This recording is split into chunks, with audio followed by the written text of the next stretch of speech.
All right, let's head back down to Atlanta now. Welcome our good friend Justin Beasley, who was there and witnessed the beatdown of the Falcons in person. And Justin, I got to tell you what, this kind of game was exactly what the Titans needed. They've had nearly 10 days with that sour taste from the Jags game left around in their mouth. Now it's out of the way. Great win for the two-tone blue today.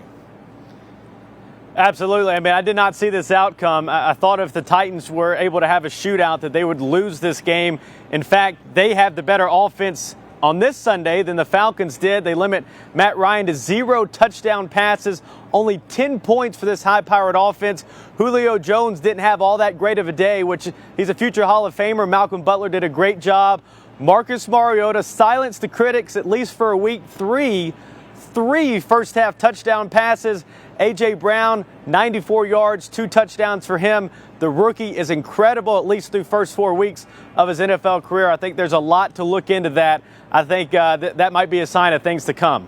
You know, Justin, A.J. Brown took a simple pass, about 11 yards. Titans are on their 45. He catches it, the Falcons 44. He turns and goes 44 yards to the house. He's got speed. He's got size. He knows how to catch a football. This guy is going to be a major player for the Tennessee Titans. Yeah, when you see him catch the football, you almost don't expect him to be tackled because he was so good in Cleveland. You know, he said in college, most of the time when he catches a ball like that, he scores. He didn't do that in Cleveland, but he has a couple of more moves that he used today to get into the end zone, and then they had that fade on the far side. An incredible day for the rookie out of Ole Miss. He is looking like Corey Davis, the guy who was selected 5th overall and not the second-round pick.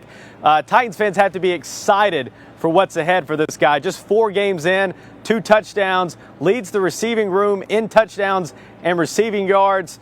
He is outplaying Corey Davis at this point, which is a good problem to have. It is. And Justin, again, you were there. Marcus Mariota, a complete 180 from what we saw in Jacksonville. It's also good to know that when you drop back to pass, you're not going to get your bell rung. No sacks today. Mariota, let's give him credit. He looked good today. Yeah, I've been one of his biggest critics. He was great today. He threw the ball away when he needed to. He didn't turn the ball over, had a couple of fumbles, but 3 first-half touchdown passes, was great on those drives. And then in the second half, had good play calls, knew that the Titans were ahead, didn't have any bonehead decisions, really managed this game perfectly, got the Titans out to the lead. And, hey, we said it. A.J. Brown was better than Julio Jones today. Marcus Mariota was better than Matt Ryan today, and it was good enough for a 14-point win and to get the Titans at 2-2, which I think they would sign up for, knowing that Taylor Lewan was out the first 4 games. Oh, absolutely. Let's talk about this. You know, we're going to talk for the next few days about Mariota and A.J. Brown on the offensive line. But let's give a little credit to the Titans defense. When you hold a team to only 10 points in the National Football League, that's a pretty good job. Titans defense on point on Sunday. Yeah, I think they finished with 5 sacks Sunday against, as I mentioned, a high-powered offense. I know they've kind of struggled this year, but Matt Ryan, a former MVP, Julio Jones, Mohamed Sanu, I mean, a plethora of weapons, especially in this home crowd. And they were a desperate football team at 1-2.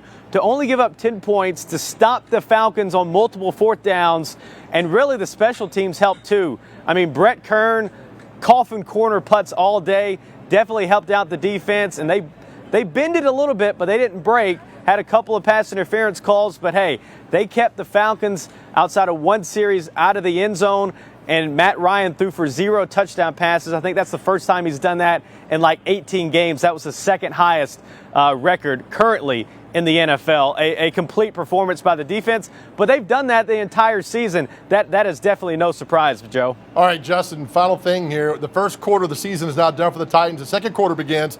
A little bit easier because 3 of the next 4 at home. You got Buffalo. You got to go to Denver, and then you come back with the Chargers and the Buccaneers.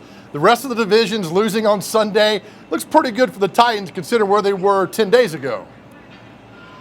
Yeah, especially with the Colts losing today, the Texans losing today, and then they still won in Atlanta. That's definitely good. Now, Buffalo, they lost to the Patriots today.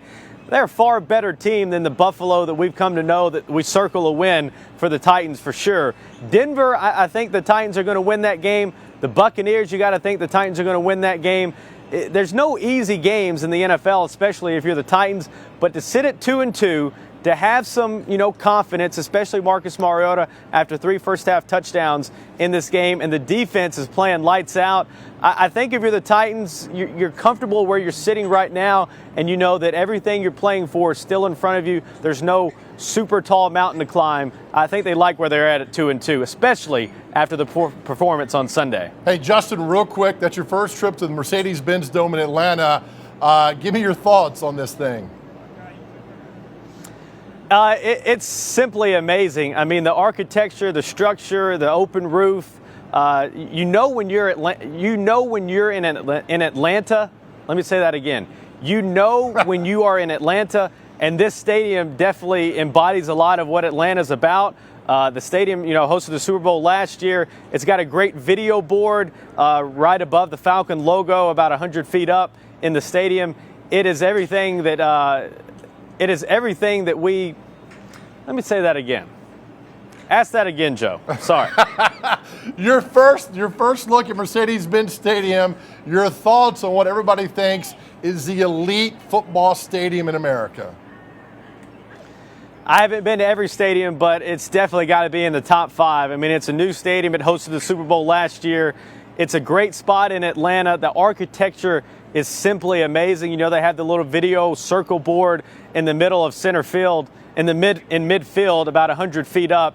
It's incredible. There's some natural sunlight that comes in. The open roof opens up kind of like a camera, which is really cool. We didn't get to see that today, but it's got a big game feel, especially for two teams that came in at 1-2.